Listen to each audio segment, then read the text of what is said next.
आणि या व्याख्यानाला प्रारंभ करण्याऐवजी काही गोष्टींचा मला उल्लेख यासाठी करायचा आहे की जगभर ज्या क्रांत्या झालेल्या आहेत, परिवर्तनं झालेली आहेत, या सर्व क्रांत्यांमध्ये परिवर्तनाच्या चळवळीमध्ये सातत्याने कवी, साहित्यिक आणि शाहीर हे पुढे राहिलेले आहेत। आजच्या काळामध्ये देखील आमच्यासारखे कवी, लेखक यांनी मागे राहता कामा नये, कारण हा जो काळ आहे हा काळ देखील एक क्रांती सदृश्य स्वरूपाचा काळ राहिलेला आहे।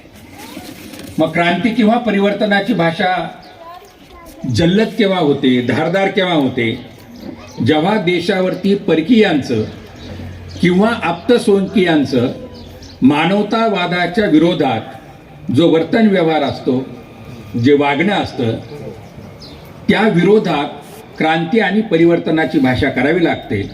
आणि ती भाषा करण्यामध्ये जसे कार्यकर्ते आघाडीवर असतात तसे कवी, लेखकांनी देखील आघाडीवर राहायला पाहिजे असं माझं स्वतःचं मत आहे। आणि त्यामुळेच मी महाराष्ट्रभर फिरत असतो। आजचा जो माहोल आहे तो माहोल बहुजनांच्या निमित्ताने अतिशय किचकट स्वरूपाचा काळ राहिलेला आहे। आजकाल सगळ्या प्रश्नांची उत्तरं ही राजकारणामध्ये शोधली जातात। पूर्वीचा काळ असा नव्हता।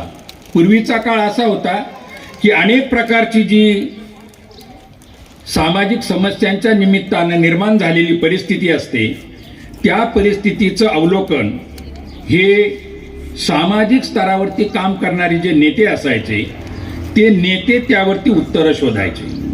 आणि मग ती उत्तरं शोधत असताना सर्व धर्म समभाव हा जो आपल्या संविधानाचा स्वभाव राहिलेला आहे, त्या स्वभावाच्या निमित्तानं ती उत्तरं ही समाजाच्या भल्यासाठी कशी राहतील अशा प्रकारचा दृष्टिकोन त्यांचा असायचा।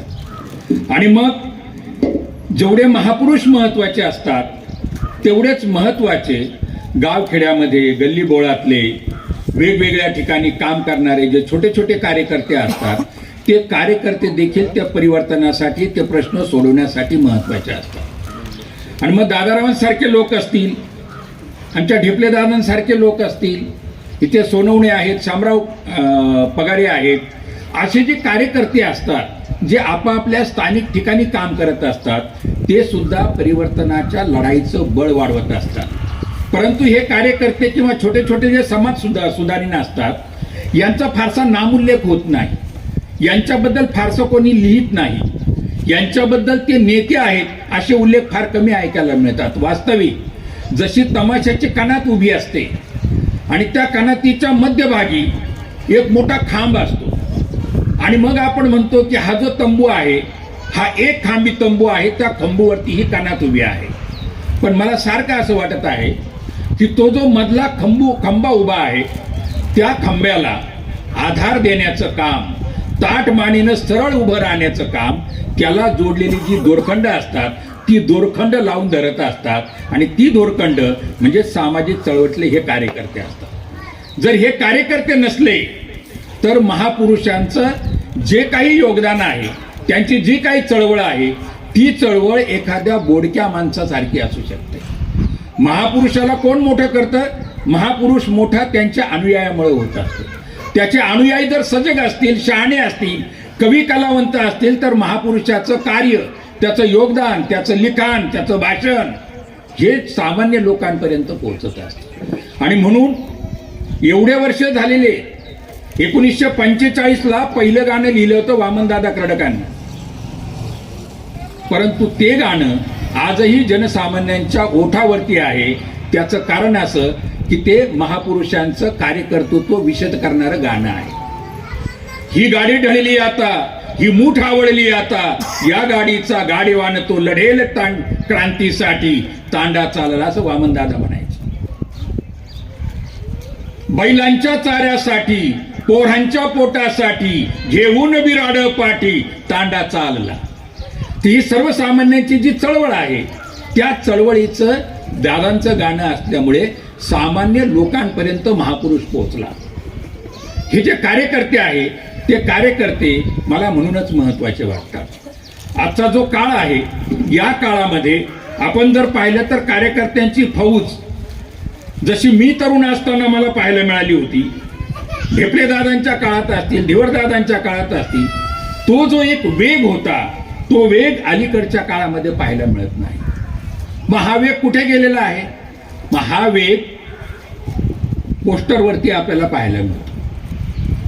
चौकामध्ये पोस्टर लागतात, पांढरं शुभ्र सदरा, पांढरा पायजामा, डोळ्यावरती चष्मा, हातात IPLचा मोबाईल, डोक्यावरचे केस वाढलेले, दाढी वाढलेली, आणि मग भाऊ दादाचे वाढदिवस आपल्याला चौकामध्ये पाहायला मिळतात त्या पोस्टरवरती. भाऊ दादाची चौकशी केली तर आपल्या असं लक्षात येतं 8वी नापास, 9वी नापास, 10वी नापास, पण तो आपला नेता असतो. आणि मग भाऊला वाढदिवसाच्या शुभेच्छा द्यायच्या असतात. मग भाऊ असा का घडला? मग त्याला कारणीभूत त्याचं घर असतं, त्याला कारणीभूत आजूबाजूचा माहोल असतो.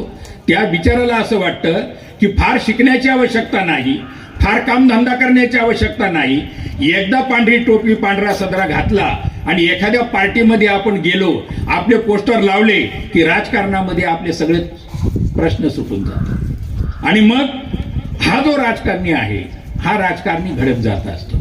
मला सारखं असं वाटत असतं की अशा राजकारण्यांना शिव्या देण्यापेक्षा, अशा राजकारण्यांना नावं ठेवण्यापेक्षा जर चांगली माणसं राजकारणामध्ये आली तर राजकारण निश्चितपणे नितळ होत असतं.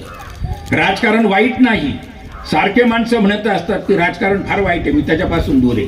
वास्तविक आपण ती फार चूक करत असतो. राजकारण जर वाईट असतं तर छत्रपती शिवाजी महाराजांनी राजकारण केलं नसतं. राजदरबार चालवायचा म्हणजे राजकारणच करावं लागतं.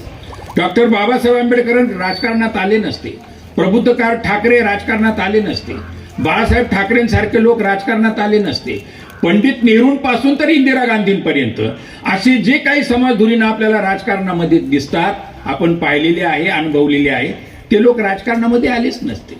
पण राजकारणामध्ये जर चुकीची वर्तन व्यवहार असलेली व्यक्ती जर गेली तर राजकारण गढूळ होत असतं. म्हणून लायकी असलेल्या शिकल्या सवरलेल्या माणसांनी राजकारणात येणं आवश्यक आहे. आणि ती आली की आज जे आपल्याला पाहायला मिळतं, मग काय झाडं, काय डोंगर, काय हॉटेल, सारच कसं हटके, सुटेना सत्ता, हवी प्रतिष्ठा, इथे लोभापुढे सारेच गुटके. हे लोभासाठी आता माणसं कुठे जायला लागलेली. आजची तर परिस्थिती अशी आहे की सकाळी अमुक एक माणूस इथं दिसेल, दुपारी माणूस आणखी तिसऱ्याच पक्षात दिसेल, आणि संध्याकाळी तो कुठे असेल याची गॅरंटी त्याच्या नेत्यालाही देता येत नाही. मग अशा परिस्थितीमध्ये हे पोस्टर बॉय घडत असतात. हे डिजिटल पोस्टरवरती आपल्याला जे नेते पाहायला मिळतात तरुण, हे त्याची कारण ती आहे. आणि म्हणून एकदा मी असंच एक पोस्टर पाहिलं आणि त्या पोस्टरच्या नुसारच मी कविता तयार झाली. ती कविता कदाचित तुमची असेल, जेवढी माझी आहे तशी इतरांची असेल. त्या दिवशी माझ्या घरात एक चोर शिरला, मला नवल याचं की तो डायरेक्ट माझ्या किचनमध्ये गेला. नगरसेविका पवार मॅडम ऐका, त्या दिवशी माझ्या घरात एक चोर शिरला, मला नवल याचं की तो डायरेक्ट माझ्या किचनमध्ये गेला. माझ्याच वाट्याची अर्धी बाजरीची भाकरी तो उंदरासारखी कुरतडून खात होता. मी पकडलं त्याचं बखोटं आणि म्हटलं, बाबा रे, ही कोणत्या जन्माची चोरी? तो म्हणाला, मास्तर तसा मी MA इंग्लिश आहे. काय म्हणाला चोर? मास्तर तसा मी MA इंग्लिश आहे, पण काय करू, तुमच्या रोस्टरच्या जमान्यात मात्र मी शेवटचा आहे. तुम्हाला रोस्टर माहिती आहे? SC, ST, NT, OBC सगळं अबकड आहे. आपल्या देशामध्ये 6442 जाती आहे. प्रत्येक जातीमध्ये 12.5 उपजाती आहे.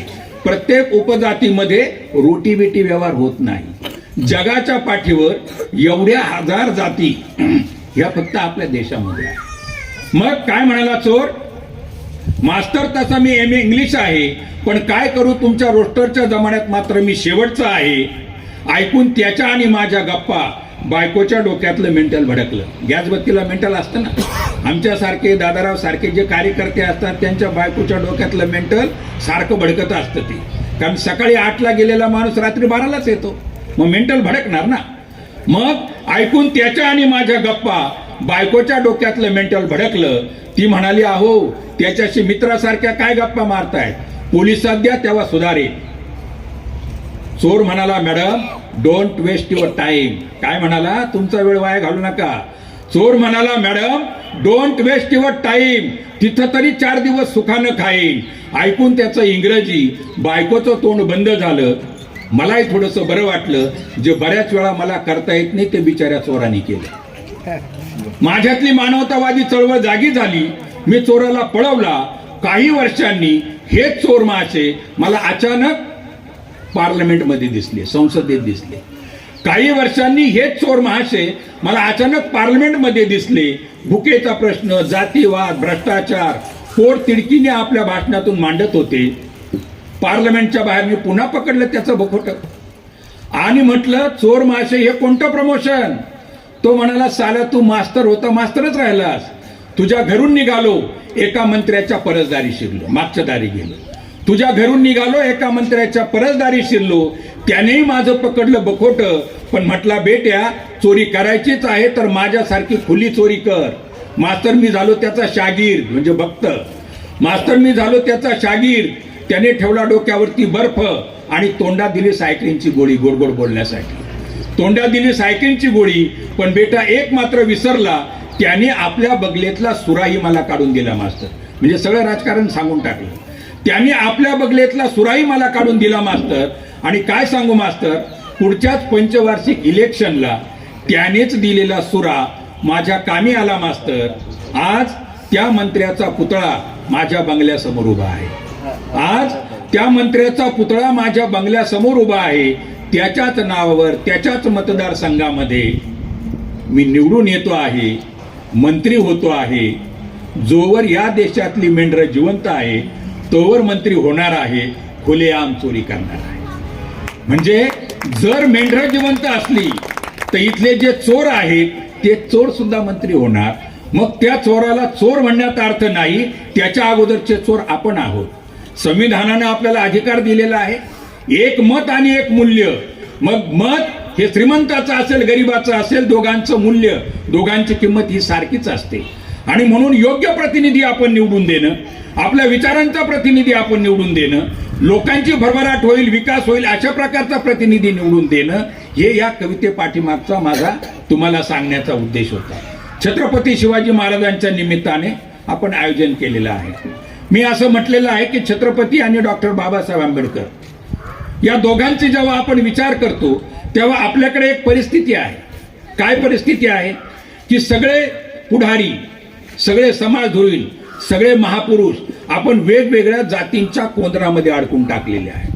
अमुक अमुक नेत्याचं, अमुक अमुक महापुरुषाचं नाव घेतलं की तो अमुक अमुक जातीचा असं आपण म्हणतो.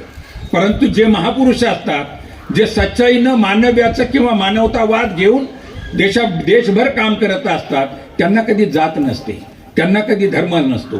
त्यांचा धर्म एकच, तो म्हणजे देशाचा विकास करणं. त्यांचा धर्म एकच म्हणजे मानववादाला वारीस लावणं.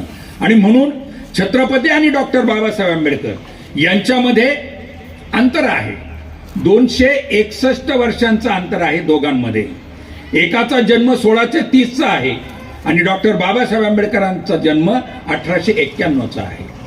हे 250 पेक्षाही अधिक असलेलं अंतर जरी असलं परंतु वैचारिक भूमिकांच्या दृष्टीने मात्र हे दोन्ही महापुरुष एखाद्या कुटुंबातूनच जन्माला आलेले आहेत असं आपल्याला भासायला येतं. आपल्या सगळ्यांना माहिती आहे की आपण जो इतिहास शिकलेलो आहे त्या इतिहासामध्ये छत्रपती शिवाजी महाराजांनी महाराष्ट्रामध्ये स्वराज्य निर्माण केलं. त्यांनी शाहिस्तेखानाची बोटं कापली, अफजल खानाचा कोथळा बाहेर काढला आणि 1674ला राज्याभिषेक केला. याच्या पलीकडे आपल्याला इतिहास माहीत नसतो. आणि मग छत्रपती शिवाजी महाराज कुणाचे, तर ते हिंदू सम्राट असतात. छत्रपती शिवाजी महाराज म्हणजे काय, हर हर महादेव असतात. छत्रपती शिवाजी महाराज म्हणजे काय, जय भवानी. याच्या पलीकडचा इतिहास आपल्याला माहीत नसतो. माझी आपल्याला नम्र विनंती आहे की घरातल्या लोकांनी जर पुस्तकं वाचायला सुरुवात केली तर ते वाचतायत हे पाहून घरातली मुलं वाचत असतात. तो वाचण्याचा संस्कार आपण त्यांच्यावरती टाकला पाहिजे. आणि जेव्हा आपण वाचायला सुरुवात करतो मग आपल्याला राजे राजवाडे इतिहासकार वाचायला मिळतात, मग आपल्याला अशोक राणा वाचायला मिळतात, आपल्याला आह सोळंके वाचायला मिळतात, आपल्याला अशोक राणांसह पुन्हा मग डॉक्टर बाबासाहेब आंबेडकर वाचायला मिळतात. आपल्याला ज्यांना जातीयवादी लोकांनी भर दिवसा ज्यांना गोळ्या घातल्यात, ते कॉम्रेड मालुसरे आपल्याला वाचायला मिळते.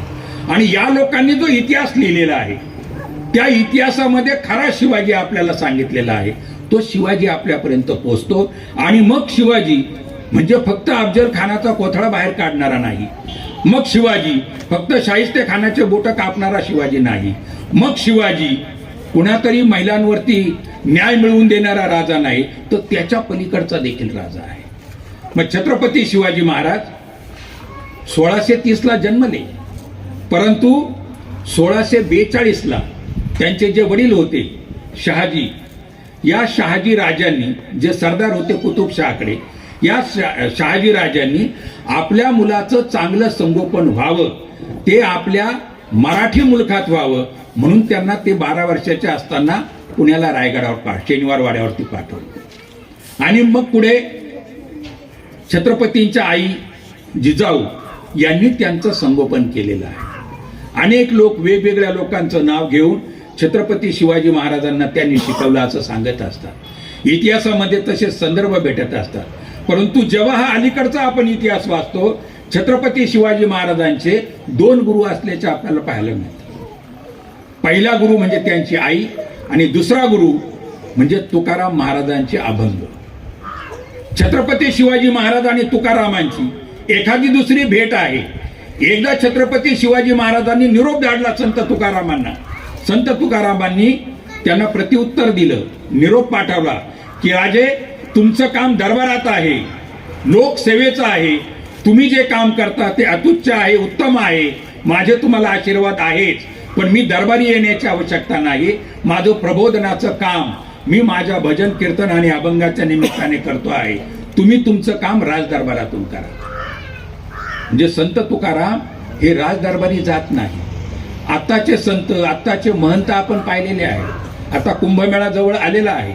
मागच्या कुंभमेळ्यामध्ये एका संतांनी असं म्हटलं कलेक्टरला जाऊन की जर कमोड नसेल तर मी कुंभमेळ्याला येणार नाही, माझी चांगल्या प्रकारची एसी मध्ये जर व्यवस्था नसेल तर मी कुंभमेळ्याला येणार नाही. काही संत आपल्याला जेलमध्ये पाहायला मिळतात आसाराम सारखे, आणि काही संत हे लोकांना लुबाडताना आपल्याला पाहायला मिळतात. अशी अनेक नावं तुम्हाला माहिती आहे, मला माहिती आहे. पण संत तुकारामासारखा जो समतेचा पाईक होता, या संत तुकारामांनी त्या काळामध्ये महाराष्ट्रामध्ये जे समतेच्या निमित्तानं लोकांमध्ये जाऊन अमानवतेच्या विरुद्ध जो लढा पुकारलेला होता, त्या समतेची जी लढाई आहे त्याचा प्रभाव छत्रपती शिवाजी महाराजांवरती होता. आणि म्हणून डॉक्टर बाबासाहेब आंबेडकरांनी क्रांती प्रतिक्रांती नावाचं जे पुस्तक आहे, त्यांचा ग्रंथ आहे, त्या ग्रंथामध्ये 4.5 पृष्ठ 4.5 पेजेस एकट्या छत्रपती शिवाजी महाराजांवरती लिहिलेले आहे. आणि त्या 4.5 पेजमध्ये डॉक्टर बाबासाहेब आंबेडकर म्हणतात की या देशामध्ये वर्षानुवर्ष कोणताही राजा हा रयतेचा राजा झाला नाही, एक्सेप्ट किंवा छत्रपती शिवाजी महाराज सोडून. हा एकच राजा होता की त्याने महाराष्ट्र नव्हे तर हा जो परिसर आहे, हा भूप्रदेश आहे, ज्याला आपण हिंदुस्थान म्हणतो, याचं राष्ट्र झालं पाहिजे. म्हणजे राष्ट्र उभारणीचं पहिलं स्वप्न पाहिलं ते छत्रपती शिवाजी महाराजांनी. आणि आपल्याला सगळ्यांना माहिती आहे की ते राज्य त्यांनी महाराष्ट्र मुलखामध्ये निर्माण केलं. ते राज्य निर्माण करत असताना आजूबाजूचे जे लोक होते, सरदार होते, सरंजाम होते, जमीनदार होते, सावकार होते, यांनी छत्रपतींना विरोध केल्याचे दाखले आपल्याला इतिहासामध्ये पाहायला मिळतात. तो जो काळ आहे तो काळ आपण समजून घेतला पाहिजे. त्या काळामध्ये वेगवेगळ्या ठिकाणी वेगवेगळे राजे आपापले राज्य सांभाळून राज्य करत असायचे.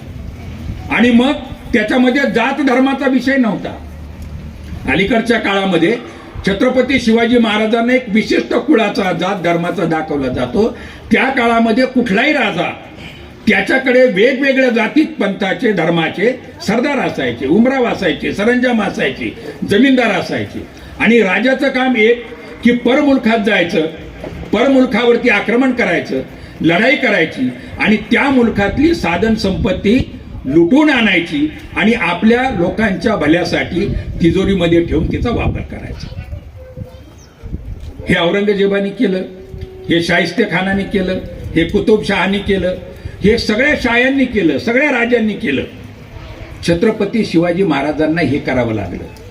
आपल्याला माहिती आहे की सुरतची बाजारपेठ छत्रपती शिवाजी महाराजांनी लुटली होती आणि ती लुटून कुठे आणली होती? महाराष्ट्रामध्ये आणली होती. आपल्या जवळ असलेलं जे वणीगाव आहे इथं देखील त्या निमित्तानं लढाई झाली होती. तेव्हापासून ज्या तळ्याच्या ठिकाणी ती लढाई झाली त्याला रणतळ म्हटलं जातं. आपल्या इथं वणी दिंडोरीच्याच इथं आहे. मग छत्रपती शिवाजी महाराज यांना देखील आपला मुलूक वाढवायचा होता. पण वेगवेगळ्या ठिकाणी राजे जरी असले तर त्या राजांना रयतेशी प्रजेशी काही घेणं देणं नव्हतं. एक छत्रपती शिवाजी महाराजांना आपण जेव्हा वाचायला लागतो तेव्हा छत्रपती शिवाजी महाराज हे रयतेचे राजे का होते असं जे म्हटलं जातं ते का म्हटलं जात होतं हे आपल्या लक्षात येतं. छत्रपती शिवाजी महाराज हा पहिला छत्रपती आहे, पहिला राजा आहे की त्याचं राज्य त्यांनी रयतेसाठी चालवलं. मग जेव्हा राज्य रयतेसाठी चालवावं लागतं तेव्हा काही नियम असतात, काही धोरणं असतात आणि ते चालवत असताना रयतेच्या भल्यासाठी काही नियम करावे लागतात. मी आपल्या लक्षात असं आणून देतो की पूर्वी दुसरे जे राजे असायचे त्या राजांच्या पदरी देशमुख असायचा, पाटील असायचा, वतनदार असायचा, जमीनदार असायचा, सावकार असायचा आणि हे सगळे वतनदार जमीनदार जे असायचे ते रयतेकडून वसुला करायचे. वसुला करायचं म्हणजे काय तर त्यांच्याकडून त्यांचं जे पीक पाणी आहे ते पीक पाणी भरमसाठ मापाने त्यांच्याकडून घेऊन टाकायचं आणि त्याच्यातला काही हिस्सा राजाला द्यायचा. म्हणजे राजाचा आणि प्रजेचा काही संबंध नाही. संबंध असायचा देशमुखाचा, देसाईचा, पाटीलचा, जमीनदाराचा. आणि मग एक एक जमीनदाराकडे 200, 400, 500, 1000 एकर जमिनी असायची. त्या जमिनीवरती जो कष्ट करायचा त्या कष्टाचं त्याला फळ मिळेलच याची मात्र काही शाश्वती नव्हती. पण छत्रपती शिवाजी महाराज आल्यानंतर त्यांनी पहिल्यांदा एक काम केलं. काय काम केलं? त्यांनी पहिल्यांदा एक काम असं केलं की जे वतनदार होते, मग देशमुख असतील, देसाई असतील, पाटील असतील, यांच्या वतनदारी खालसा केल्या, हे काढून टाकले आणि त्यांना कामाच्या मोबदल्यात त्यांना पगार सुरू केले. कामाच्या मोबदल्यामध्ये मग शेतकऱ्याकडून जो काही शेतसारा मिळायचा तो शेतसारा कुठे जायचा? सलग राजापर्यंत पोहोचायचा. आणि मग मधले जे काही व्यापारी वर्ग होता त्या व्यापारी वर्गाकडे हा शेतसारा जायचा नाही, नगद जायची नाही. त्याचा परिणाम असा झाला की एक सुसूत्रता राजा आणि प्रजामध्ये आली. दुसरं एक काम केलं छत्रपतींनी. काय काम केलं?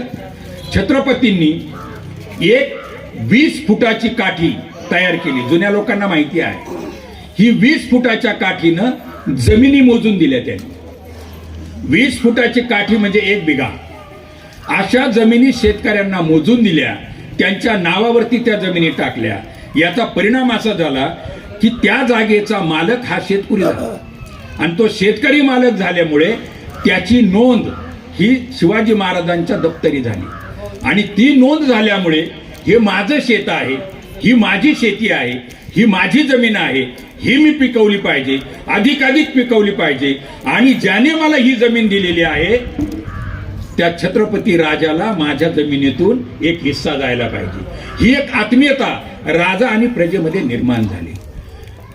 जगाच्या पाठीवर हा पहिला राजा आहे की ज्याने शास्त्रीय नियमानुसार जमिनी मोजून आपल्या प्रजेला दिल्या. आणि मग रयतेला सारखं असं वाटायला लागलं की हे राज्य फक्त राजाचं नाही तर हे राज्य माझं आहे, माझ्या राज्याचं आहे. मग राजासाठी वाटेल ते प्रजा करायला लागली. मग हे जसं जमिनीच्या बाबत झालं त्याच पद्धतीनं छत्रपती शिवाजी महाराजांनी पहिल्यांदा मराठी भाषेला प्राधान्य दिलं. आज जी आपण मराठी वाचतो ना, ही मराठी भाषेमध्ये त्या काळामध्ये लोक जी व्यवहाराची भाषा वापरायचे त्याच्यामध्ये फारसी शब्द असायचे. फारसी शब्द काय असायचे?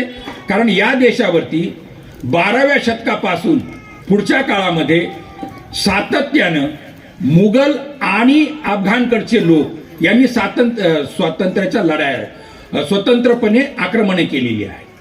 आणि ही जी आक्रमणं आहे जेव्हा होत असतात परकीय देशातला राजा येतो, तिथली प्रजा येते, तिथले सैन्य येतं, तेव्हा त्यांच्याबरोबर त्याची भाषा पण येत असते.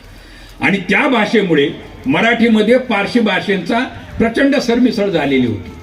छत्रपती महाराजांनी ते पारशी शब्द काढले, तिथं मराठी शब्द शोधून काढायला लावले आणि मराठी भाषेचा पहिला कोश, शब्दकोश हा छत्रपती शिवाजी महाराजांनी तयार केला.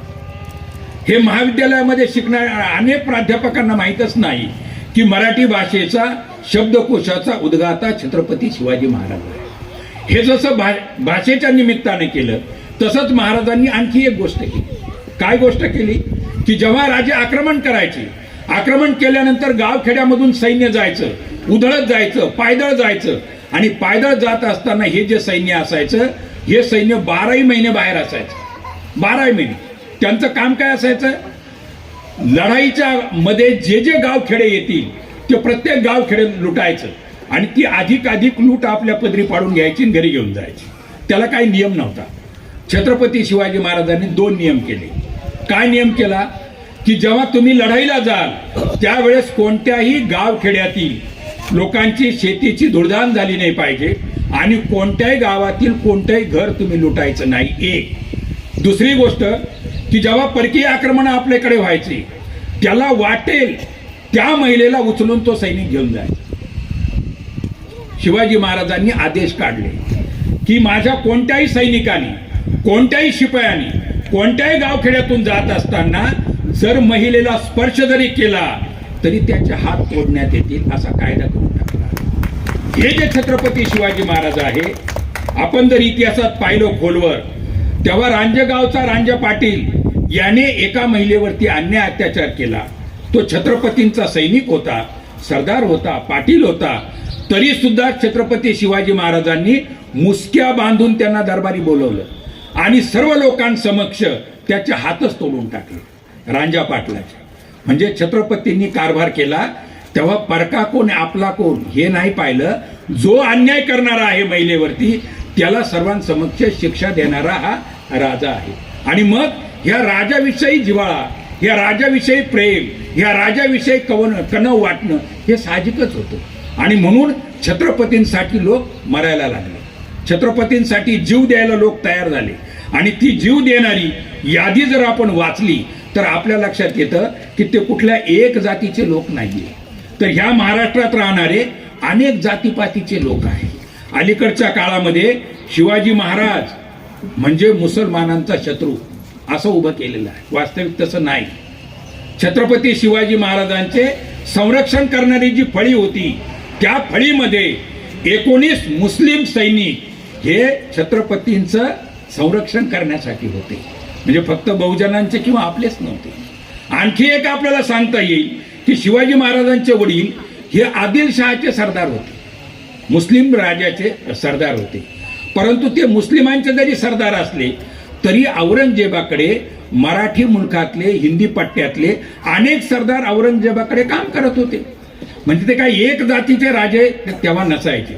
शिवाजी महाराजांचंच तसं आहे. शिवाजी महाराजांचं जे आरमार आहे त्या आरमाराचा प्रमुख होता दौलत खान. नावावरूनच कळतं. म्हणजे आरमार जे समुद्राच्या तळावरती उभं असतं, परकीयांनी कोणी आक्रमण करू नये त्याची मुख्य जबाबदारी दौलत खानावरती होती. त्यानंतर आपल्याला माहिती आहे की महाराजांचा जो खास नोकर होता ज्याने आग्र्यावरून छत्रपती शिवाजी महाराजांची सोडवणूक करण्यासाठी स्वतःचे प्राण दिले ते 2 लोक होते. एक तो होता हिरोजी फर्जत आणि दुसरा होता मादारी मेहतर. म्हणजे आज जे आहे ना, 1 मराठा लाख मराठा, ह्या मित्रांना आपण सांगायला पाहिजे की छत्रपती शिवाजी महाराज हे एका कुळाचे राजे नव्हते, ते सर्व कुळाचे राजे होते. आणि मग आपल्या सगळ्यांना माहिती आहे की छत्रपती शिवाजी महाराज जेव्हा अफजल खानाचा त्यांनी वध केला तेव्हा छत्रपती शिवाजी महाराजांवरती दांडपट्टा घेऊन धावून येणारा कोण होता माहिती आहे आपल्याला? कोण होता? सय्यद बंडानी तर छत्रपतींना वाचवलं, पण छत्रपतींवरती दांडपट्टा घेऊन वार करायला कोण निघाला होता? जीवामाला आणखी एक भट नावाचा सरदार होता. आणि तो भट नावाचा सरदार आहे, अफजल खानाचा वकील होता आणि छत्रपतींवरती वार करायला तो निघाला आणि मग सय्यद बंडा नावाचा जो वकील होता छत्रपतींनी, त्याने पहिल्यांदा दानपट्ट्यांनी त्याला गारद केलं. म्हणजे सय्यद बंडा हा छत्रपतींचं संरक्षण करतो आणि भट नावाचा सरदार हा अफजल खानाचं संरक्षण करायला होता. म्हणजे छत्रपतींच्या निमित्ताने जेव्हा आपण विचार करतो तेव्हा अतिशय अवाढव्य ज्यांनी तोफखाना बनवलेला होता, तो तोफखाना छत्रपती शिवाजी महाराजांचा पाहत होता, संरक्षण करत होता आणि राज्याचं संरक्षण करत होता. त्याचं नाव होतं इब्राहिम खान. ही नावं मी याकरता वाचतो आहे की वेगवेगळ्या जाती धर्माचे लोक त्याच्यामध्ये गुणवत्ता आहे, ती गुणवत्ता असलेले सरदार सैनिक शिवाजी महाराजांनी आपल्या पदरी ठेवलेले होते. उलट छत्रपती शिवाजी महाराजांवरती अनेक लोकांनी आक्रमण केलेली आपल्याला लक्षात येतात. मग गणोजी शिर्के नावाचा एक सरदार होता. त्यांना छत्रपती शिवाजी महाराजांचा राज्याभिषेक झाला हेच मान्य नव्हतं आणि म्हणून तो छत्रपती शिवाजी महाराजांच्या बद्दल ठिकठिकाणी वेगवेगळं बोलायचा, अवमानकारक बोलायचा. आणि एक दिवशी छत्रपती शिवाजी महाराजांनी गणोजी शिर्केवरतीच लढाई केली आणि शिर्केला खतम करून टाकलं. हे जसं शिर्क्यांचं झालं तसं बाजी घोरपडे नावाचा सैनिक होता, सरदार होता, ज्याने शहाजींच्या विरुद्ध लढाई केलेली होती. आणि तो एक सल छत्रपती शिवाजी महाराजांच्या मनात होता. मग ह्या बाजी घोरपडेला देखील यमसदनाला छत्रपती शिवाजी महाराजांनी पाठवलं होतं. म्हणजे औरंगजेबाच्या विरुद्ध छत्रपती लढत होते, शाहिस्ते खानाच्या विरुद्ध लढत होते, अफजल खानाच्या विरुद्ध लढत होते, अल्तार बक्षच्या विरुद्ध छत्रपती लढत होते. परंतु ते लढत असताना त्यांना विरोध करणाऱ्या आणि समाजाला विकासापासून, राज्याला विकासापासून दूर नेऊ पाहणाऱ्या आप्तस्वकीयांविरुद्ध देखील छत्रपती लढत होते. ह्या छत्रपतींच्या निमित्ताने आपण जेव्हा इतिहास वाचत असतो तेव्हा रायबन नावाच्या एक सेनापती मराठा सरदारनी ह्या औरंगजेबाच्या बाजूने छत्रपती शिवाजी महाराजांवरती आक्रमण करायला आलेले होते. ही मराठमोळी बाई पण शूर होती आणि जेव्हा लढता लढता छत्रपती शिवाजी महाराजांनी कोकणच्या खिंडीमध्ये ते सगळं मुघलांचं सैन्य अडवलं आणि अडवत असताना जेव्हा ही रायबान देसाई नावाच्या सरदारनी ह्या जेव्हा पुढे आल्या आणि तलवार छत्रपती शिवाजीच्या महाराजांच्या पायावर ठेवायला लागल्या तेव्हा त्यांनी त्यांना वाकू दिलं नाही. त्यांनी सांगितलं, तुम्ही मला शरण आलेले आहेत, परंतु तुमच्यासारखी सुंदर महिला ही मी आजवर पाहिलेली नाही. तुम्ही माझ्या लेकीसारख्या आहात. जर दरबार असता तर इथं साडी चोळी देऊन तुमचा मी सन्मान केला असता. म्हणजे महिलांचा सन्मान करणारा छत्रपती शिवाजी महाराज. एवढंच नाही तर जेव्हा कल्याणच्या लुटीसाठी छत्रपतींचं सैन्य जेव्हा कल्याणच्या किल्ल्यावरती गेलं तेव्हा तिथून देखील एका सरदाराने एका महिलेला लूट म्हणून आणलेलं होतं. अतिशय सुंदर असलेली ती तरणीबाण स्त्री, तिला पाहिलं आणि छत्रपतींनी तिला साडी चोळी दिली आणि तिला म्हटले की आमची आई तुझ्यासारखी जर सुंदर असती तर आम्ही देखील सुंदर झालो असतो. म्हणजे परकीय राजाच्या पदरी असलेल्या महिलांचा आणि सैन्याचा कसा सन्मान करावा हे छत्रपतींना कळत होतं. आज आपण सकाळी टीव्ही उघडला की एक माणूस येतो आणि दुसऱ्या पक्षातल्या नेत्यावरती त्याच्या तोंडाला येईल तशा प्रकारचे शिवेशाप देत असतो. म्हणजे इतकं वाईट बोलत असतो की आजच्या काळामध्ये राजकारण जेवढं खाली गेलेलं आहे तेवढं खाली गेलेलं राजकारण यापूर्वी आपण कधी पाहिलेलं नाही. आणि म्हणून छत्रपतींकडून आजच्या राज्यकर्त्यांनी शिकलं पाहिजे, छत्रपतीकडून आजच्या कार्यकर्त्यांनी शिकलं पाहिजे, छत्रपतींकडून सर्वच विद्यार्थ्यांसह शिक्षकांनी शिकायला पाहिजे की प्रजेला शिक्षण कसं द्यायला पाहिजे. आणि मग जसं आपण हे एक एक एक एक छत्रपतींच्या निमित्तानं जसं ऐकतो, एक त्याच्या पुढे जाऊन आपल्याला सांगता येतं की 361 किल्ले छत्रपतींच्या ताब्यात होते. किती? 361. छत्रपतींना आयुष्य किती मिळालेलं आहे? फक्त 50 वर्षांचं. 1630ला त्यांचा जन्म आहे आणि 1680ला त्यांचा मृत्यू आहे. या 50 वर्षामध्ये लहानपणाची 15 वर्ष सोडली म्हणजे छत्रपतींना अवधी किती मिळाला? फक्त 35 वर्ष. आणि या 35 वर्षामध्ये 361 किल्ले ताब्यात असलेला राजा भारतात नाही तर जगामध्ये दुसरा शोधून सापडत नाही. हे जे त्यांनी किल्ले जिंकले होते, काही किल्ले त्यांनी बांधले, निर्माण केले, याच्यामध्ये 3 प्रकारचे किल्ले आपल्याला पाहायला मिळतात. एक म्हणजे भुईकोट किल्ले, जे जमिनीवरतीच उभे असतात म्हणून त्याला भुईकोट म्हटलं जातं. दुसरे गड किल्ले, जे डोंगरावरती उभे असतात. आणि तिसरे परकीय, इंग्रज, डच, पोर्तुगाल यांच्यापासून संरक्षण व्हावं म्हणून जे पाण्यामध्ये बांधले त्याला आपण जलदुर्ग म्हणतो. जलदुर्ग म्हणजे मुरबाड वगैरे इकडे गेला आपण श्रीवर्धनकडे तर आपल्याला पाण्यामध्ये किल्ले पाहायला मिळतात. 35 वयामध्ये एवढा अमाप काम करणारा दुसरा राजा आपल्याला पाहायला मिळत नाही. आणि मग छत्रपती शिवाजी महाराजांनी जेवढ्या लढाया केल्या, एकूण लढाया केल्या 300, या 300 पैकी 80% लढाया या सगळ्या गनिमी काव्याने आहे. त्याचं कारण काय? औरंगजेबाकडे 9 लाख सैन्य होतं. किती लाख? 9 लाख. आणि छत्रपती शिवाजी महाराजांकडे 30-40 हजारापेक्षा जास्त सैन्य नव्हतं. मग औरंगजेबाचे सरदार यायचे, मग कुतुबशाही असेल, अफजल खाना असेल किंवा जे कोणी आलेले आहेत त्यांचा फौजफाटा लाखावरती असायचा. मग छत्रपतीला समोरासमोर लढाई करता यायची नाही.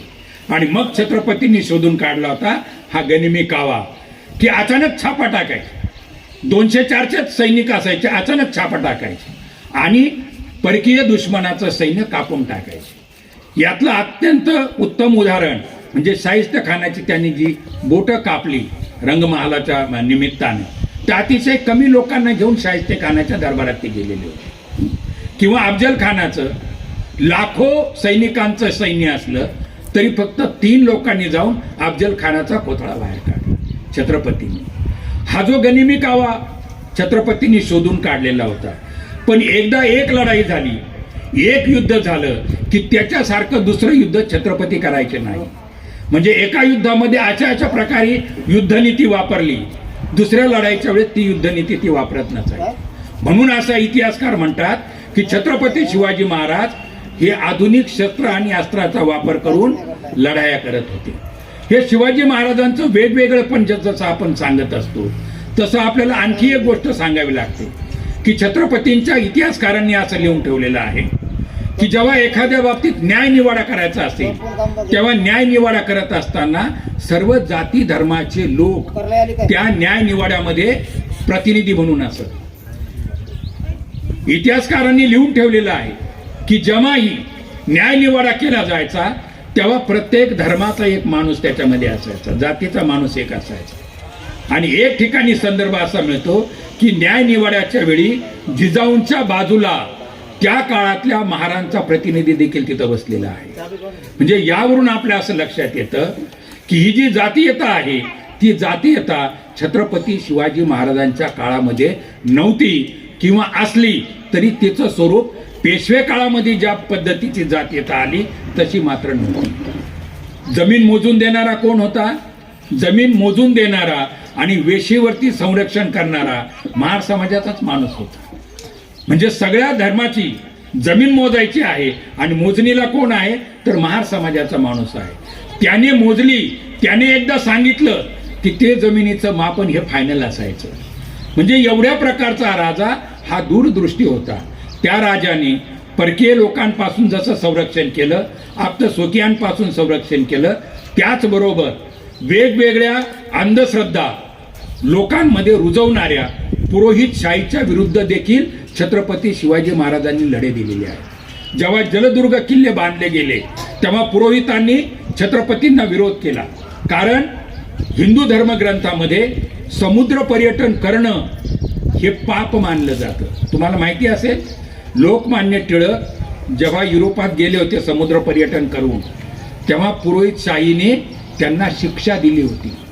सोन्याची योनी बनवून द्यावी लागली होती आणि सोन्याच्या योनीमधून पुन्हा एकदा टिळकांना घसरगुंडीसारखं यावं लागलं. ती सोन्याची योनी पुरोहितांना द्यावी लागली आणि टिळकांचं आता जे पाप केलेलं होतं त्यातून आता परिमार्जन झालेलं आहे, त्यांचा नवा जन्म झालेला आहे. ही टिळकांना स्वतःला शिक्षा भोगावी लागली होती. पण छत्रपतींनी पुरोहितांना काय उत्तर दिलं की जर समुद्र पर्यटन करणं हे जर पाप आहे तर जगामध्ये कुठे कुठे पाप झालेले आहेत, जे लोक जगभर फिरतायत पाण्यामधून, तो मला माणूस आणून दाखवा. म्हणजे जिथं जिथं आवश्यकता होती तिथं तिथं छत्रपतींनी अंधश्रद्धेला देखील विरोध केलेला आहे. छत्रपतींच्या बाबत जर मी बोलायला लागलो तर मी 3-4 तास सहज बोलू शकतो, परंतु आपला विषय छत्रपती आणि भीमराय असा दुसरा पण आहे. मग मी पहिल्यांदा सुरुवातीला असं म्हटलं होतं की 261 वर्षांचा कालावधी आहे छत्रपती आणि बाबासाहेबांमध्ये. मग या दोघांमध्ये साम्य काय आहे? तर साम्याचा एक प्रमुख धागा आहे, तो म्हणजे विवेक, वैचारिकता. मग ह्या विवेकाच्या निमित्तानं जेव्हा आपण इतिहास वाचायला लागतो तेव्हा काही संदर्भ आपल्याला मिळतात. ते संदर्भ काय मिळतात? पहिला संदर्भ की दोघांमध्ये जे साम्य आहे त्यातलं पहिलं साम्य म्हणजे छत्रपती शिवाजी महाराज आणि डॉक्टर बाबासाहेब आंबेडकर या दोघांचा जन्म हा लष्करी तळावरती झालेला आहे. छत्रपतींचा जन्म हा शहाजींच्या कुळात झाला. शहाजी तेव्हा लढाईच्या ठिकाणी हैदराबाद कर्नाटककडे होते आणि लष्करी छावणीवरतीच त्यांचा जन्म झालेला. बाबासाहेबांचे वडील रामजी सपकाळ हे देखील महू येथे लष्कर तळावरती एका शाळेमध्ये शिक्षकाचं काम करत होते, मुख्याध्यापकाचं काम करत होते. म्हणजे लष्कर तळावरतीच डॉक्टर बाबासाहेब आंबेडकरांचा महू इथे जन्म झालेला आहे. दुसरी गोष्ट, छत्रपती शिवाजी महाराजांना शहाजींच्या निमित्तानं लष्करी शिस्तीमध्येच त्यांचं बालपण वाढलेलं आहे. भीमराव आंबेडकरांचं बालपण देखील लष्करी तळावरतीच त्या शिस्तीतच वाढलेलं आहे. छत्रपती शिवाजी महाराजांना जेवढी माया आई म्हणून त्या महिलेकडून मिळाली तेवढीच माया डॉक्टर बाबासाहेब आंबेडकरांना पत्नी रमाईकडून मिळालेली आहे. म्हणजे तिकडे जर जिजाऊ नसती तर छत्रपतींचा उदय झाला नसता आणि इकडे रमाई नसती तर डॉक्टर बाबासाहेब आंबेडकर घडले नसते. चौथा महत्वाचा मुद्दा असा आहे की छत्रपती शिवाजी महाराजांनी जिजाऊ आणि शहाजींच्या निमित्तानं एक मोठं स्वप्न पाहिलं, राष्ट्र उभारणीचं. त्यांच्या लहानपणच्या काळामध्ये ते चिखलाचे किल्ले बनवत होते आणि नुसते चिखलाचे किल्ले बनवून भागणार नाही शुभा, तर तुला लढाईचं देखील प्रशिक्षण द्यावं लागेल. आणि मग प्रशिक्षण दिलं दादोजी कोंडदेवच्या निमित्ताने, परंतु पाठीराख्या होत्या जिजाऊ. इकडे काय पाहायला मिळतं की रामजी सपकाळ डॉक्टर बाबासाहेब आंबेडकरांचे वडील कर्ज काढून डॉक्टर बाबासाहेब आंबेडकरांना शिक्षण आणि प्रशिक्षण देण्यासाठी कर्ज उभारून प्रयत्न करताना आपल्याला दिसतात. म्हणजे दोन्हीही महापुरुषांचं शिक्षण आणि प्रशिक्षणासाठी त्यांचे वडील आई जशी महत्वाची आहे तशीच इकडं बाबासाहेबांच्या निमित्तानं देखील रामजी मालोजी सपकाळ हे महत्वाचे आहे. तिकडे शहाजींच्या वडिलांचं नाव मालोजी आहे, इकडे रामजीच्या वडिलांचं नाव देखील मालोजी आहे. साम्य आपल्याला पाहायला मिळतं. तिकडे शिक्षण आणि प्रशिक्षण दादोजी कोंडदेवाच्या निमित्तानं छत्रपतींना मिळतं आहे आणि इकडे केळुस्कर गुरुजींच्या निमित्ताने डॉक्टर बाबासाहेब आंबेडकरांना शिक्षणाची संधी मिळते आहे. सयाजीराव गायकवाडांच्या निमित्तानं त्यांना स्कॉलरशिप मिळते आहे. म्हणजे दोघांनाही शिक्षण घेऊन यांनी मोठं व्हावं हे त्यांच्या कुटुंबियांनी स्वप्न पाहिलेलं आहे. या दोघांनी जे स्वप्न पाहिलं त्या स्वप्नाच्या मध्यवर्ती होता मानवतावाद. छत्रपती शिवाजी महाराजांनीही हे राज्य स्त्रींचं व्हावं. आता हे स्त्रींचं व्हावं म्हणजे कोण? ते आईचा उल्लेख, जिजाऊंचा उल्लेख, एक महान मला जन्म देणारी स्त्री असं करत होती. त्या स्त्रीचा उल्लेख अलीकडच्या काळामध्ये वेगवेगळ्या निमित्ताने घेतला. आणि मग छत्रपतींनी जसं मोठं स्वप्न पाहिलं त्या स्वप्नाच्या अग्रभागी होता मानवतावाद, मानव्य, मानवधर्म, सर्व समाजाला, सर्व जाती धर्माला घेऊन पुढे जायचं. हे स्वप्न तर बाबासाहेबांनी पाहिलं. शिवाजी महाराजांच्या काळामध्ये जे मंत्रिमंडळ होतं त्या मंत्रिमंडळाला विविध प्रकारचे नियम होते. एक लोकशाहीचं एक पहिलं पाऊल म्हणून छत्रपती शिवाजी महाराजांच्या त्या सगळ्या ध्येय धोरणाकडे पाहावं लागतं. आणि डॉक्टर बाबासाहेब आंबेडकरांनी मानव मुक्तीसाठी, लोकशाहीच्या निर्मितीसाठी तर संविधानच लिहिलं. त्यांनी ते संविधान लिहिलं. त्या संविधानावरती जो प्रभाव आहे हा जसा बुद्धाचा आहे, जसा फुलेंचा आहे, तसाच छत्रपती शिवाजी महाराजांचा देखील आहे. आणि म्हणून एक वैचारिक धागा छत्रपतींमध्ये आपल्याला पाहायला मिळतो. दोघांचंही जी वाढ ही कोकणामध्ये झाल्याचं दिसतं. बाबासाहेब देखील महूकडून आल्यानंतर साताऱ्याला राहिलेले आहेत मुंबईला येण्याच्या अगोदर. मुंबईला ते कोळबेवाडीत आले, पण त्याच्या अगोदर साताऱ्याला त्यांचं शिक्षण झालेलं आहे. आणि छत्रपती शिवाजी महाराज देखील पुणे, रायगड, शिवनेरी या परिसरातच लहानचे मोठे झालेले आहेत. म्हणजे दोघंही कोकणातले सुपुत्र आहेत. छत्रपतींनी किल्ले बांधले, परंतु किल्ल्यावरती मुक्काम करणं हे डॉक्टर बाबासाहेब आंबेडकरांना फार आवडायचं. डॉक्टर बाबासाहेब आंबेडकर जेव्हा चौदार तळ्याच्या निमित्तानं पहिल्यांदा सत्याग्रहाला गेले 1927ला, पहिला सत्याग्रह झाला तेव्हा ते मुक्कामाला रायगडला गेलेले होते. आणि रायगडला जेव्हा पोहोचले पायी चालत वरती, खालपर्यंत फक्त मोटार आली आणि वरती पायी चालल्याशिवाय दुसरा पर्याय नव्हता. लोकांनी सांगितलं की तुम्ही एखाद्या हॉटेलमध्ये मुक्काम करा. बाबासाहेब म्हटले की नाही, कोकणात आल्यावरती मुक्काम करायचा छत्रपतींनी बांधलेल्या किल्ल्यामध्ये. आणि मग रायगडवरती मुक्कामाला डॉक्टर बाबासाहेब आंबेडकर गेले. रात्री 11-12ची वेळ, ते ज्या रूममध्ये झोपलेले होते त्यांच्या बाजूला एक कार्यकर्ता देखील झोपलेला होता. आणि मध्यरात्री खिडकीमधून कोणीतरी शुकशुक करत होतं. हा शुकशुक ऐकल्यानंतर कुणीतरी आपल्यावरती आक्रमण करायला आलेलं आहे, कुणीतरी आपल्याला मारण्यासाठी आलेलं आहे, अशी भीती त्या कार्यकर्त्याला वाटायला लागली. थोड्या वेळाने त्या खिडकीमधून एक बारीकशे दगड यायला लागले. मग हा कार्यकर्ता भांबावून उठला. तो उठला तसे बाबासाहेबांनी हालचाल केली. बाबासाहेब म्हटले, काय का उठलास? काय नाही बाबासाहेब, मी जरा बाथरूमला जाऊन येतो. बाबासाहेब पुणे झोपले, पण त्या खिडकीमधून एक बलदंड शरीरयष्टीचा काळा कुट्ट चेहऱ्याचा माणूस त्या खिडकीच्या बाहेर उभा होता. आणि मग तो सारखं त्या कार्यकर्त्याला खुणवत होता, बाहेर ये. हा कार्यकर्ता घाबरत घाबरत बाहेर आला. बाहेर आल्यानंतर त्याच्या असं लक्षात आलं की ते जिथं राहत होते त्या रूमच्या समोरच एक मोठी शेकोटी केलेली होती.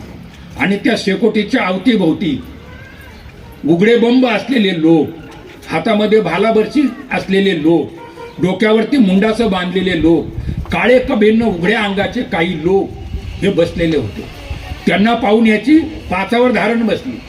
हा घाबरायला लागला, सगळ्या अंगाला घाम सुटायला लागला. आणि मग त्याने दबकत त्यांच्यातल्या एका म्हाताऱ्याला विचारलं की एवढ्या रात्री तुम्ही इथे कशासाठी आलेला आहे? दलितांचा जो उद्धारू आहे ते डॉक्टर बाबासाहेब आंबेडकर इथे राहत आहे आणि तुम्ही कशासाठी आलेला आहात?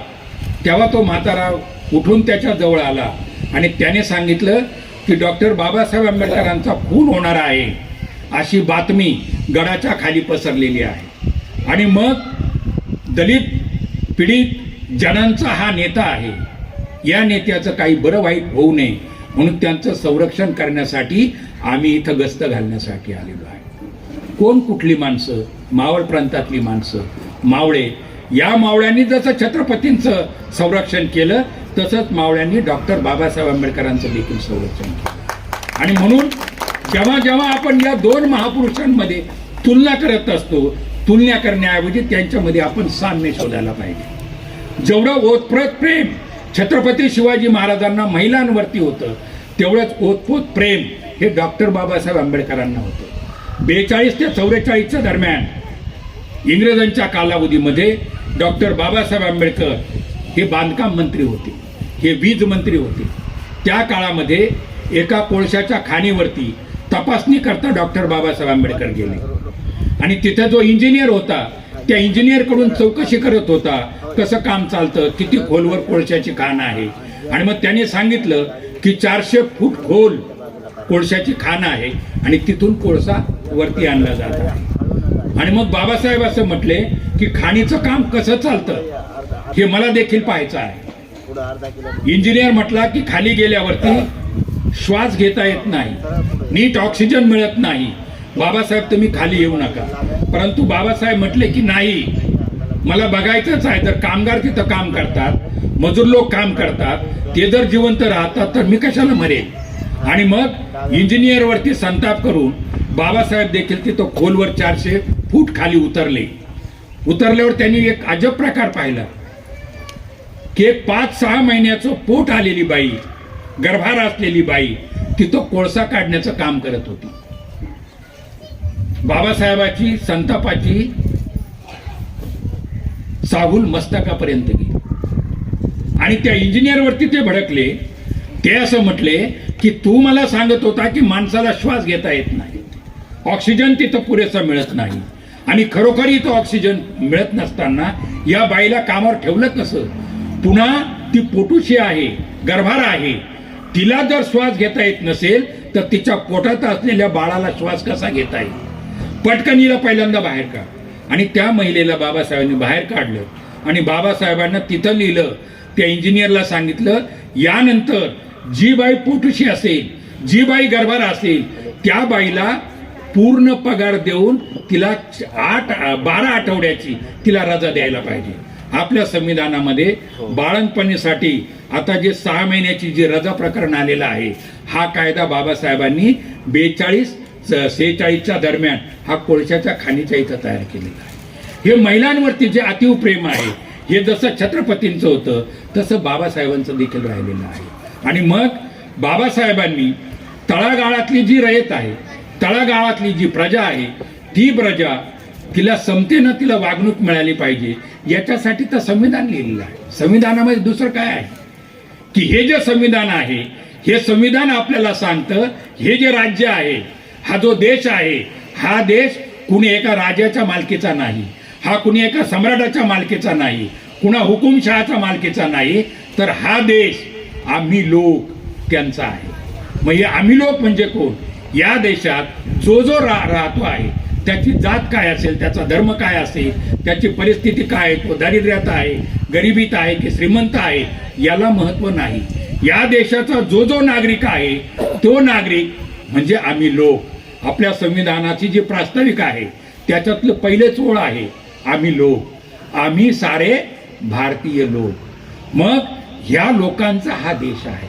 मग या लोकांसाठी बाबासाहेबांनी समतेच्या निमित्ताने मानवतावादी दृष्टिकोनातून सगळे कायदे लिहिलेले आहेत. आणि मग जेव्हा छत्रपती आणि डॉक्टर बाबासाहेब आंबेडकर या दोघांचाही जेव्हा आपण विचार करतो, तेव्हा हे दोघेही कोणत्याही जातीचे नाही, कोणत्याही एका धर्माचे नाही, तर ते मानव धर्माचे महापुरुष आहे, एवढं आपण लक्षात ठेवलं पाहिजे.